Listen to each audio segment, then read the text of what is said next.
Hello. I could have been passive on the vaccines. Passive but concerned. But how can you be passive if they're coming for you, needle in hand? It's some dystopian nightmare. What do you see when you see a young newborn baby lying there? It is the epitome of vulnerability. You know, our every instinct is to protect and to nurture. And that moment when you take them home from the hospital, you're so nervous and protective. Now, what part of that nature lends itself to sticking a needle into a baby and injecting foreign bodies when it's only 6 hours old? And the threat that you are supposed to be protecting against is absent. Hepatitis B. This is not a threat on the first day of life, normally. But some could see that injection as a threat. On a good day, everything is fine. On a bad day, not so much. So how can you be passive when they're coming for you, needle in hand? Armed not with science, but with belief.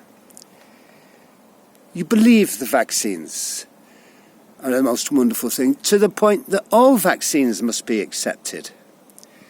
There cannot be a bad vaccine. And by the same extension of belief, there cannot be a bad combination of vaccines.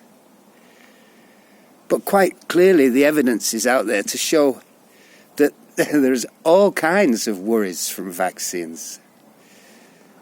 And here's the thing, the industry that brings you. Is this some institution that cares only about the good of mankind? Or is it one that's been shown time and time again to be ruthless and callous to the point of actually murdering people with medicine it knows to be contaminated? Or the continued sale of a drug which is causing nightmare deformations? This is the industry that we are talking about. And this is the industry that we are trusting with their own research.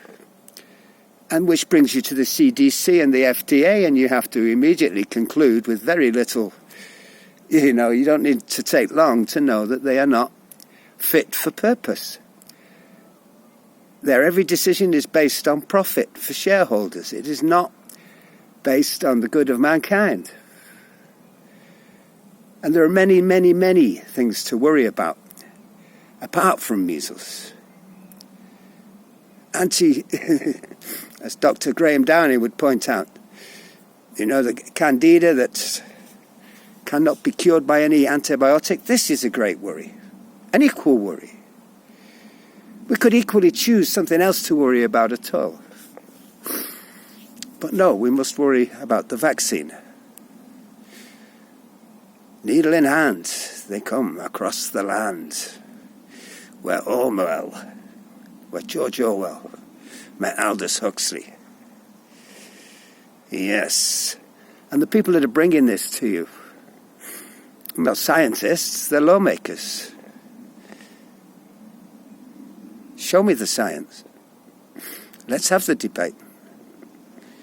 We have enough info out there now to go and make a study, a huge comparative study between the vaccinated and the non-vaccinated, from birth to adulthood. Let's see what's happened to them all along the way. Let's see how they have fared with and without. Let's see the true safety trials done with true placebos. Exhaustive trials. Let's see the results for these.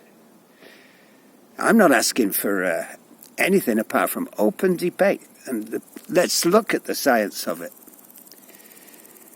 But it's not coming at me that way. It's coming through the back door. You accuse me of witchcraft, I accuse you of just insane belief. And you refuse to look when you are shown things.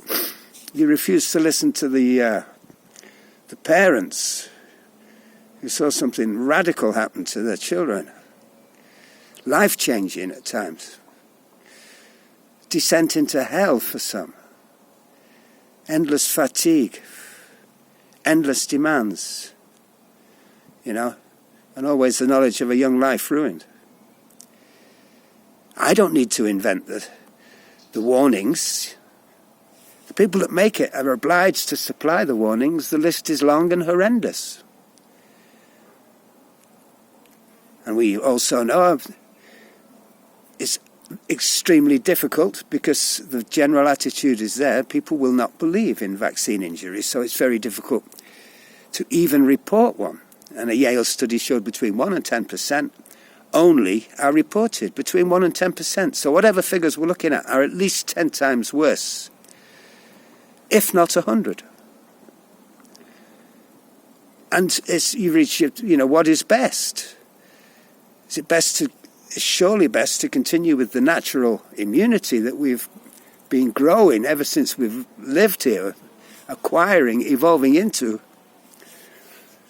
and to be healthy, to fight disease with health, as opposed to chasing after permanent ill health with more medicine. Yes, needle in hand they come, and I feel it, I do.